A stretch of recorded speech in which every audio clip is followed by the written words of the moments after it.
Ladies and gentlemen, Mr. Cropper here. Oh, that might be a little too loud. Sorry about that. The guy upstairs thinks it's appropriate, even though it's slightly past midnight, to listen to country music at this hour. I have nothing against country music, believe me, but at this hour, especially while I'm trying to make videos, come on. So you might hear the Mozart or you might hear his country music. Well, we know Mr. Cropper's getting back into his jive when he is making videos about books. Now we know we're in business. Aeschylus, Orestia, Agamemnon, the Libation Bearers, Eumenides. These are the books that were next to my bed. I actually got looking through them because I was looking for a book. Is that still too loud? And I could not find the book. I looked everywhere. And then I looked by my bed, and I was trying to see, okay, it's got to be by my bed because I remember it being there. It was Mozart, but it's so obnoxious. And it wasn't by my bed, and I looked everywhere else, and I went back because it had to be by my bed. Oh, it was in the other stack of books by my bed, down below on the... So I had 2 stacks of books by my bed. And I looked at them all, and then there was, behind the one stack was another stack, so there's actually 3 stacks. So I said, well, that's a lot of books that I'm currently reading. And so I started stacking them up to sort through them and see what the hell's going on. And I thought, alright, let's do a quick video on what I'm reading right now, because it's sort of an insane assortment. Now this I wasn't reading, not planning on reading. I put it there not to read, but to slaughter, to digest, to chew. I was going to choose one of the 3 plays. I didn't know which and didn't really care, and I thought I might choose at random or do a little research and choose. And I was going to go through and edit the play, take out all the stuff that didn't make sense to me, Mr. Cropper, and see if the bones of the play that I ended up with was something that I could get my head around, and something that maybe I could even use and drape new stuff on for a new storyline. Even cutting pieces and bits, or just using some strains of it, who knows? So that's what I was thinking of doing with Aeschylus. Because Benjamin Franklin said that one of the great things that he ever did was to rewrite, like Immanuel Kant or whatever, not Kant, but some other writer. He would read stuff, rewrite it, see if he could improve on it. The 3 Theban plays. Oh, Aeschylus, Sophocles, the 3 Theban plays. I've got that by the bed. The Netsilik Eskimo. I've been reading this for a long time, and I'm halfway through it.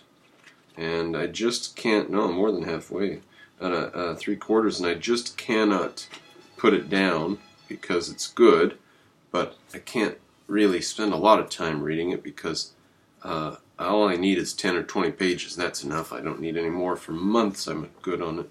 It's just you escape into the north. You're you're north of the Arctic Circle with Eskimos. So if you want to be there, that's what you read. If you don't want to be there, don't read that.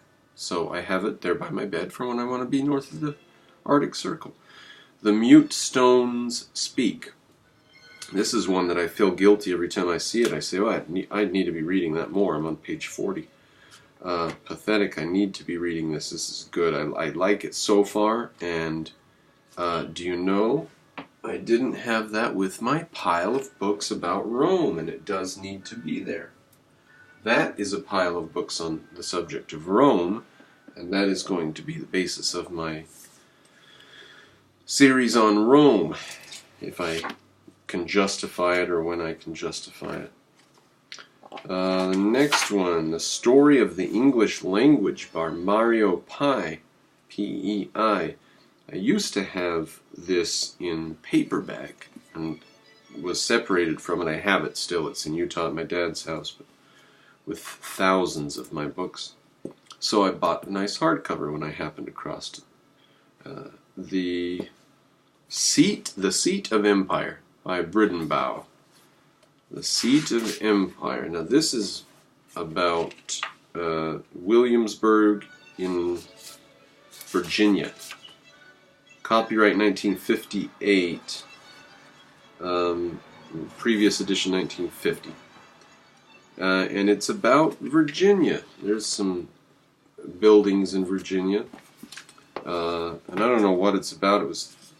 But I'm going to read it. I don't know how good it's going to be. I plan to read it. We'll see how good it is. But that's by my pen. The Enchanted Loom.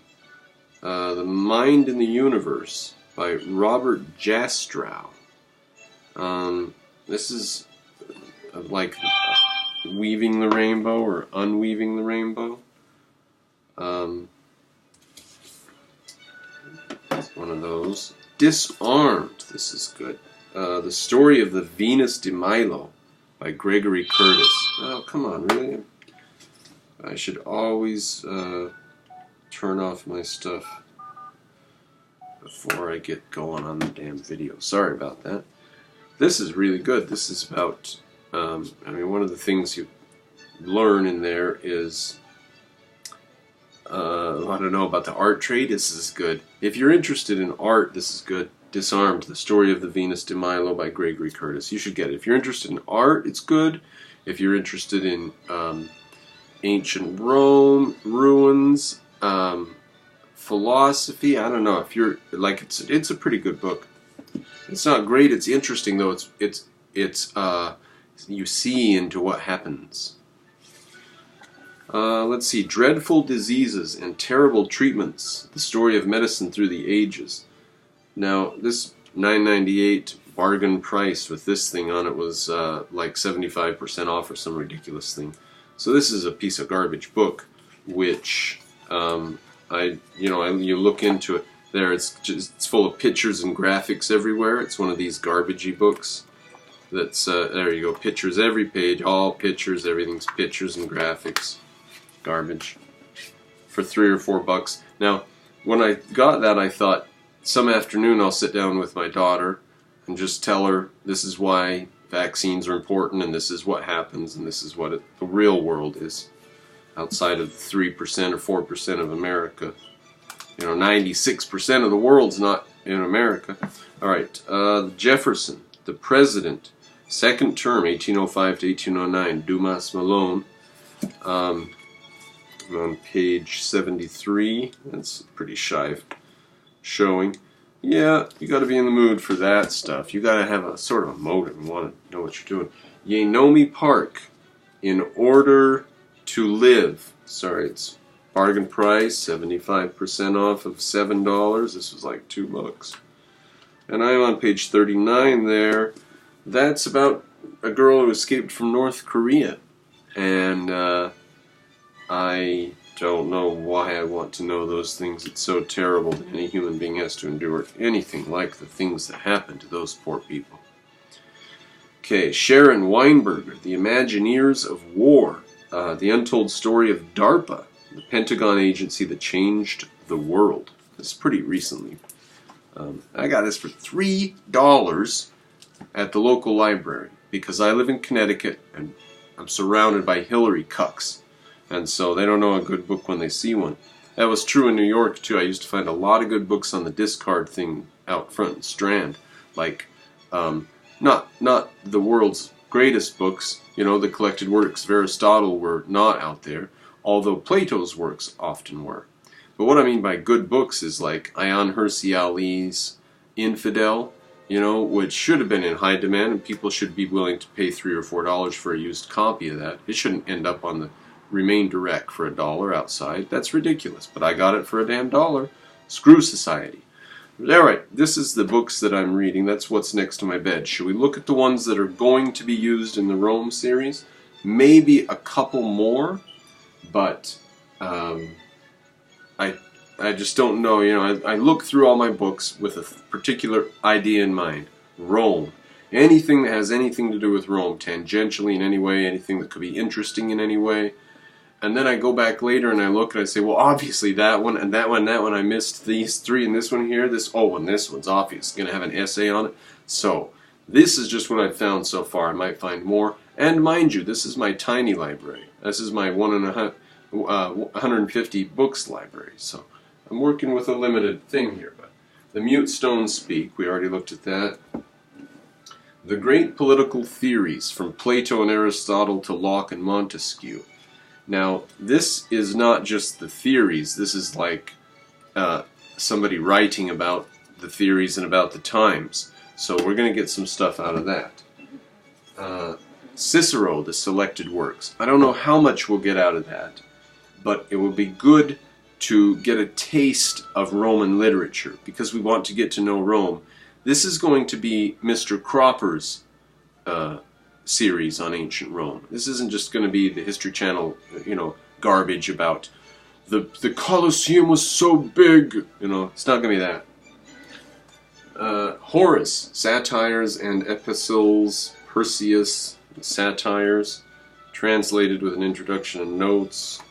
And so maybe we'll get some of that. The Golden Ass, translated by Jack Lindsay. This guy gets turned into an ass, and he has to eat a rose to get turned back, and eventually the god Venus turns him back. And this entertaining and amusing tale is fast-paced. That's what they were up to writing in Rome. Comparing to what they wrote in Greece. See? Alright. The Ordeal of Civility. No, why is this in this pile? Civility. This is Jewish struggle with modernity. I'm sorry, ladies and gentlemen. I don't know why that's in that pile. The History of England. Now, that I've put in. In fact, that'll probably be the first book that we start with when the series begins. I've put that in because it concerns the history of England all the way back. Basic Works of Aristotle, that's a lie. That should not be in that pile.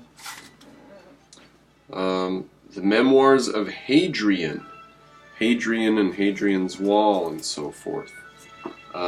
He built the wall across northern Britain, and we've got a bunch of nice black and white photos in here we might get some value out of. Maybe not, probably all nonsense. And Livy, the history of early Rome. Now the problem I have is a nice folio. The problem I have with Livy is it tends to be more I don't know, just wishy-washy. Let's see, what do I mean? Making stuff up, like he just wants to make up a good tale that can go down in history. Something that sounds good. Not so concerned with actual historical accuracy. But, that's what you get from the ancient Romans. That's what you get largely from the Greeks, too. Herodotus would say the craziest things about people having heads in their chest and stuff, or headless people with their face in their chest. And last but not least, A History of Private Life, From Pagan Rome to Byzantium, by Belknap Harvard. I don't know if that's the author or publisher. Oh, it's probably the publisher, because this has many authors. It's a compilation of different things. This is pretty good. I've been reading this. I'm on page 103, and it's pretty good. It's scholarly, so it's got that going for it and against it, if you know. So that will definitely take a large part in the resources we bring to bear on Rome. Well, there you go, ladies and gentlemen. If you ever did like the book videos, there's another book video for you. Go patronize me and make it worth my time to tell my wife, hey, just chill out, I'm going to be making some money by doing these videos. Go on, patronize me.